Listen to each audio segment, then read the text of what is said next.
గురుగారు, అశ్విని నక్షత్రంలో పుట్టిన వాళ్ళ యొక్క లక్షణాలు మరియు స్వభావాలు ఎలా ఉంటాయంటారు అసలు? అశ్విని నక్షత్రము మేషరాశిలోకి వస్తుంది. హ్మ్. దీనికి అధిపతి కేతు. ఓకే. ఆ యొక్క కేతు అనుగ్రహం ఉన్నటువంటి వాళ్ళే ఈ అశ్విని నక్షత్ర జాతకులు. ఓకే. ముందుగా మనం కేతువును ప్రార్థిద్దాం. ఓం ఫలాస పుష్ప శంకాసం తారకాగ్రహమస్తకం రౌద్రం రౌద్రాత్మకం ఘోరం తం కేతుం ప్రణమామ్యహం. ఈ కేతువుని మిస్టిక్ ప్లానెట్ అంటాం. ఓకే. అంటే ఏది కూడా వాళ్ళు అశ్విని నక్షత్రంలో పుట్టినటువంటి వాళ్ళు ఏం చేస్తారు ఎవరికి చెప్పరు, రహస్యం అంతా. ఓకే. అశ్విని దేవతలను ఉన్నారు, హ్మ్. వాళ్ళెవరు సూర్యుని కుమారులు. సూర్యుడు, సూర్యుని భార్య అయినటువంటి సంధ్యాదేవి వీళ్ళిద్దరూ కలిసి వేడిని తట్టుకోలేక, ఇప్పుడు మీరు అందరూ కూడా హనీమూన్లు వెళ్తూ ఉంటారు కదా, అవును. ఊర్లు ట్రిప్స్ వేస్తూ ఉంటారు. హ్మ్. అలా వాళ్ళ వేడిని తట్టుకోలేక ఒక అడవిలో గుర్రాల రూపంలో ఉండి వాళ్ళు తిరుగుతూ ఉండగా హ్మ్. వాళ్ళిద్దరూ సంభోగం చేసుకుంటే పుట్టినటువంటి వాళ్ళు అశ్విని కుమారుడు. ఓకే. అశ్విని నక్షత్రంలో పుడతాడు అని ఇప్పుడు కల్కి అవతారంలో కలి పుడతాడు, గుర్రం మీద వస్తాడు అంటే నిజంగా గుర్రం మీద వస్తాడు అనుకుంటున్నారు, కాదు, అశ్విని నక్షత్రంలో పుడతాడు. ఓకే. కృష్ణుడు రోహిణి నక్షత్రంలో పుట్టాడు, అట్లా అనమాట. రాముడు పునర్వసు నక్షత్రంలో పుట్టాడు, అలా. హ్మ్. ఈ వీళ్ళ యొక్క లక్షణాలు ఎలా ఉంటాయంటే, అశ్విని నక్షత్రాలు సన్నగా పీలగా ఉంటారు ఎక్కువ మంది. హ్మ్. మేషరాశి వాళ్ళు ఉద్రేక స్వభావం ఉంటుంది, దూకుడు స్వభావం ఎక్కువగా ఉంటుంది, హ్మ్. మేకపోతు గాంభీర్యం ఉంటుంది. ఓకే. అంటే లోపల వీడిని వేసేస్తా అంటే లోన భయపడతా ఉంటారు. హ్మ్. డాక్టర్లు అవుతారు ఎక్కువ, సర్జన్స్ అవుతారు, ఆపరేషన్ కటింగ్, హ్మ్. పోస్ట్ మార్టం, చచ్చిపోయిన శవాలని ఠకా పోస్ట్ మార్టం చేసే డాక్టర్లు అవుతారు వీళ్ళంతా. హ్మ్. అంతేకాకుండా వీళ్ళు సముద్రయానాల మీద ఎక్కువ ఇంట్రెస్ట్ ఉంటుంది. ఓకే. సముద్ర ఎక్స్పోర్ట్స్ ఇంపోర్ట్స్ బిజినెస్ చేసుకుంటారు. అండ్ వీళ్ళందరూ కూడా ఈ భూమి, పెళ్ళాం, పిల్లలు వీటి కంటే కూడా, హ్మ్. భూలోక సుఖాల కంటే కూడా పైలోక స్వర్గం, మనం చచ్చిపోయిన తర్వాత ఎక్కడికి వెళ్తాం, మోక్షం కావాలి, అసలు హ్మ్. మనం ఎక్కడి నుంచి వచ్చాము, ఎక్కడి నుంచి పుట్టాము అని చెప్పి ఇలాంటి లక్షణాలు కలిగి ఉంటారు వీళ్ళు. ఓకే. ఎంతసేపు పైకి చూస్తూ ఉంటారు. అండ్ వాళ్ళ యొక్క ఆలోచనలన్నీ కూడా మనకి నెక్స్ట్ ఏమిటి ఫ్యూచర్ అనేటటువంటి దాని మీద ఎక్కువగా ఆలోచిస్తారు. అంటే వీళ్ళు మానసికంగా స్టేబుల్‌గా ఉంటారంటారా? అన్‌స్టేబుల్ అంటారా గురుగారు?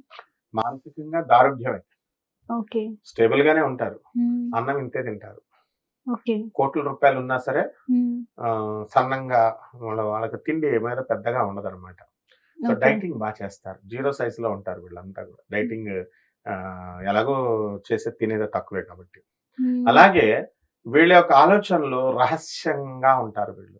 అంటే హ్మ్. వాళ్ళ నెక్స్ట్ స్టెప్ ఏమేస్తారు అనేటటువంటి దాన్ని మీదనే ఎవరు కూడా అంచనా వేయలేరు. ఓకే.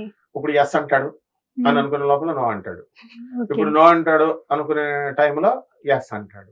హ్మ్. అంటే ఉల్టా పల్టాగా వాళ్ళు ఉంటారు. హ్మ్. అయితే ఈ యొక్క అశ్విని నక్షత్రానికి కేతు మహాదశతో ప్రారంభం అవుతూ ఉంటుంది. ఓకే. కాబట్టి ఈ అశ్విని నక్షత్ర జాతకులంతా కూడా వీళ్ళకి దెయ్యాలు బాగా కనబడతా ఉంటాయి. పితృదేవతలు వీళ్ళు అందరూ కూడా హ్మ్. వాళ్ళకి కనబడతా ఉంటాయి. ఓకే. ఎక్కువగా పిల్లి కళ్ళు పిల్లి కళ్ళు. కలిగి ఉంటాయి, హ్మ్. పాము కళ్ళు, పిల్లి కళ్ళు. హ్మ్. స్పాటక మచ్చలు కూడా ఉంటాయి బాడీ మీద. ఓకే. ఒక మసూచి లాంటిది వచ్చో, చికెన్ పాక్స్ లాంటిది ఏదో వచ్చి ఆ హ్మ్. ఆ మచ్చలు అనేటటువంటివి మేషరాశికి సంబంధించింది కాబట్టి ఉండడానికి అవకాశాలు ఉంటాయి. హ్మ్. అలాగే మంచిగానే తయారవుతారు, కానీ మరీ ఓవర్‌గా వీళ్ళు తయారవ్వరు. చూడడానికి నీట్‌గా వాళ్ళు తయారు చేసుకుంటారు. And they are very intellectuals అన్నమాట. ఓకే. సో, ఈ కేతు మహాదశలో పుట్టినటువంటి వీళ్ళందరూ కూడా సన్నంగా, పీలగా పుడతారు. పుట్టిన తర్వాత దగ్గరగా 7 సంవత్సరాలు దాటిన తర్వాత హ్మ్. వీళ్ళు బొద్దుగా, లావుగా, శుక్ర మహాదశ వస్తుంది, అప్పుడు లావుగా తయారవుతారు. అండ్ 27 సంవత్సరాల లోపల వచ్చేసరికి వీళ్ళకి శుక్ర మహాదశలో మ్యారేజీలు అయిపోతాయి. హ్మ్. అయితే ఈ యొక్క భార్యాభర్తల మధ్య అన్యోన్యత అనేటటువంటిది ఏదో యావరేజ్‌గా ఉంటుంది. ఓకే. కారణం ఏంటంటే వీళ్ళు ఎంతసేపు ఆలోచన అంతా కూడా ఊర్ధ్వలోకం మీద ఉంటుంది. మోక్షం హ్మ్. తెచ్చుకోవాలా, ఎక్కడి నుంచి వచ్చాం, పాములు అన్నమాట వీళ్ళు, పూర్వజన్మలో పాములు. ఓకే. అశ్విని నక్షత్రం జాతకులంతా కూడా హ్మ్. పూర్వజన్మలో పాముల కింద పుట్టారు కాబట్టి వాళ్ళు మేషరాశిలో జన్మిస్తారు. కేతు మహాదశ. కేతు అంటే సర్పం. అంటే అశ్విని నక్షత్రం ఉన్న వాళ్ళందరూ మేష రాశి అంటారా గురుగారు? మేషరాశిలోకి వస్తారు. ఓకే. కాబట్టి వీళ్ళు హార్డ్ వర్క్ ఎక్కువ చేస్తారు. బ్రెయిన్ తో వర్క్ చేయరు వీళ్ళు. వాళ్ళ బాస్ ఎవరైతే ఉన్నారో కమాండర్ షూట్ అంటే షూట్ చేసేస్తారు అంతే. ఇంకా అవతలాడు ఎక్కువ ఆర్మీలో, మిలిటరీలో సెక్యూరిటీ గార్డ్స్ వీళ్ళందరూ కూడా డిఫెన్స్ లో చేసేటటువంటి వాళ్ళు, పోలీస్ డిపార్ట్మెంట్ లో ఉన్నటువంటి వాళ్ళు కూడా ఈ అశ్విని నక్షత్రంలో ఉంటారు. Army commander, wing commander shoot అంటే వాడి కమాండర్ తీసుకుంటాడు తప్ప వాడు ఆలోచించి వీడిని చంపొచ్చా చంపకూడదా అని ఏమి ఆలోచించారు. ఓకే. ఆ తర్వాత ఈ యొక్క కేతు మహాదశలో పుట్టడం వల్ల ఈ నక్షత్రం వాళ్ళు ఎంతసేపు గణపతికి పూజ చేసుకుంటే బ్రహ్మాండంగా వృద్ధిలోకి వస్తారు వీళ్ళ జీవితాంతం. ఆ గణపతిని ఎలాగ ప్రార్థన చేయాలన్నది మన ఆదిత్యరామ్ చెప్తారు.